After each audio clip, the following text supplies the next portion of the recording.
नमस्कार दोस्तों, स्वागत है आपका MLS न्यूज हिंदी में। तो दोस्तों, एमका को लेकर दो बड़ी खबरें आई हैं और पहली खबर एमका के इंजन को लेकर आई है, वहीं दूसरी खबर एमका के पहले फ्लाइट टेस्ट को लेकर आई है। और आखिर आप पहली बार एमका को कब उड़ता हुआ देखेंगे, ये सबसे महत्वपूर्ण खबर है। वहीं आपको बता दें कि ये दोनों खबरें किसी न्यूज चैनल या फिर सोशल मीडिया से नहीं आई है, बल्कि DRDO के जो प्रमुख हैं, चीफ हैं, उनकी तरफ से बताई गई हैं। तो एक तरह से ये बिल्कुल ऑफिशियल खबर है। तो चलिए दोस्तों, जान लेते हैं आखिर पूरी खबर क्या है। इसके लिए आप वीडियो पे एंड तक बने रहिए और अभी तक अगर हमारे चैनल को सब्सक्राइब नहीं किया है तो चैनल को सब्सक्राइब कर लीजिए।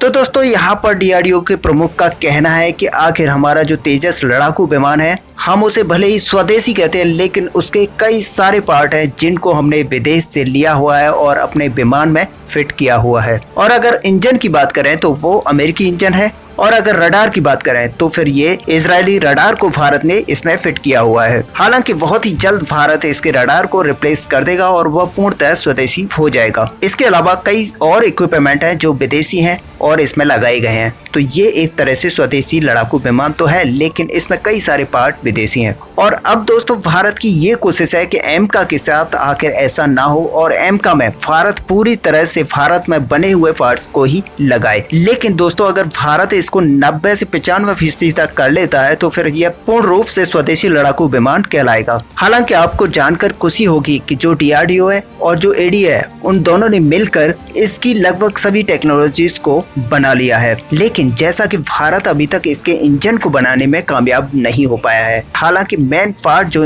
लड़ाकू विमान का होता है वो इंजन ही होता है। तो दोस्तों, आप समझ सकते हैं कि आखिर इंजन इतना ज्यादा महत्वपूर्ण क्यों होता है। आपको बता दें कि भारत ने कावेरी इंजन को बनाने की एक प्रोग्राम तो तैयार किया था, वह सही तरीके से बन नहीं पाया। जितनी पावर का आखिर भारत को एक इंजन चाहिए था, उतनी पावर का उसे नहीं बना पाए। ऐसे में अब DRDO का कहना है कि बहुत ही जल्द एमका के लिए एक हम नए इंजन पर काम करने वाले हैं, जो कि बनाया जाएगा और इसके लिए पूर्ण रूप से स्वदेशी तरह से तैयार किया जाएगा। और इसीलिए DRDO बहुत ही जल्द फॉरेन कोलैबोरेशन करेगा। और इसमें पहली जो कंपनी का नाम आ रहा है वो जनरल इलेक्ट्रॉनिक्स अमेरिकन कंपनी का नाम आ रहा है। साथ ही ब्रिटेन की रोल्स रॉयल कंपनी का नाम आ रहा है। और तीसरी जो कंपनी है वो फ्रांस की सैफ्रॉन, जिससे कि कोलैबोरेशन किया जा सकता है। और दोस्तों, अगर इन तीनों कंपनियों की बात करें तो ये तीनों कंपनियां अपने आप में नामी गामी कंपनियां हैं और एविएशन इंडस्ट्री में ये तीन कंपनियां ही टॉप पर हैं, जिसकी वजह से भारत चाहता है कि इन तीन में से किसी एक कंपनी के साथ अपने कोलैबोरेशन करे और इंजन को बनाए। हालांकि दोस्तों, आपको पता है कि अमेरिका की जनरल इलेक्ट्रिक्स F-35 और F-22 रैप्टर में भी जो इंजन लगा है उसको भी बना चुकी है। और वहीं जो सैफ्रॉन है उसमें राफेल में जो लड़ाकू विमान लगा हुआ है वो उसी का बनाया हुआ है। तो आप समझ सकते हैं कि इन तीनों देशों की जो कंपनियां हैं वही भारत ने क्यों चूज की हैं। तो एक तरह से देखा जाए तो भारत किसी भी तरह से एमका में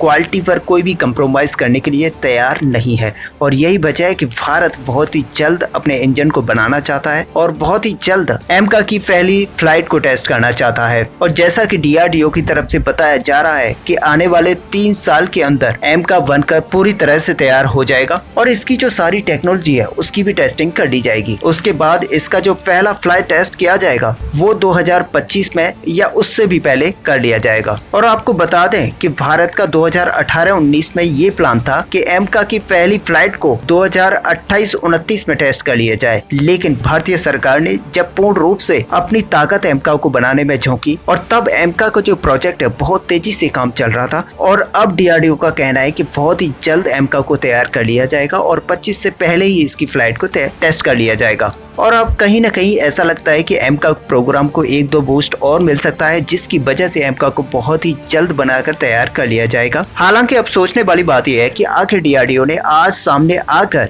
एमका की पहली फ्लाइट को टेस्ट करने की बात क्यों कही। तो इसका सबसे बड़ा रीजन था कि रशिया से जो 2-3 दिनों से न्यूज चल रही है कि उसका जो चेकमेट लड़ाकू विमान है उसको भारत खरीदेगा। कई सारे लोगों का मानना था भारत अब कहीं न कहीं रशिया से लड़ाकू विमान खरीदेगा और अपने एमका प्रोग्राम को कहीं न कहीं ड्रॉप करेगा और जिसकी वजह से एम का प्रोग्राम काफी पीछे चला जाएगा। लेकिन जैसा कि अब डीआरडीओ ने क्लियर कर दिया है, किसी भी हालत पर वह रूस का कोई भी स्टेल्थ लड़ाकू विमान नहीं खरीदेगा और अपने एमका पर बड़ी तरीके से काम करेगा। हालांकि दोस्तों आपको बता दें कि अगर डिलीवरी की बात है तो अगर हम रशियन विमान भी खरीदते हैं तो भी 29-30 से पहले कोई भी डिलीवरी नहीं मिलने वाली। और जैसा कि आपको पता है रशिया काफी डिले कोई भी डिलीवरी देता है और वहीं अगर भारत अपने एमका पर काम करता है तो बहुत ही जल्द एमका बनकर तैयार हो जाएगा और 25 से 26 में एमका अपनी पहली फ्लाइट को टेस्ट कर लेगा। इस पर आपका क्या व्यू है? आप अपना व्यू हमें जरूर बताएं। साथ ही वीडियो को लाइक और शेयर करना ना भूलें। मिलते हैं नेक्स्ट वीडियो में, तब तक के लिए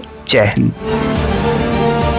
अच्छा सुनो, चैनल को सब्सक्राइब करो, उसके बाद घंटी बजा देना ताकि अगली वीडियो आपसे मिस ना हो पाए। Thank you.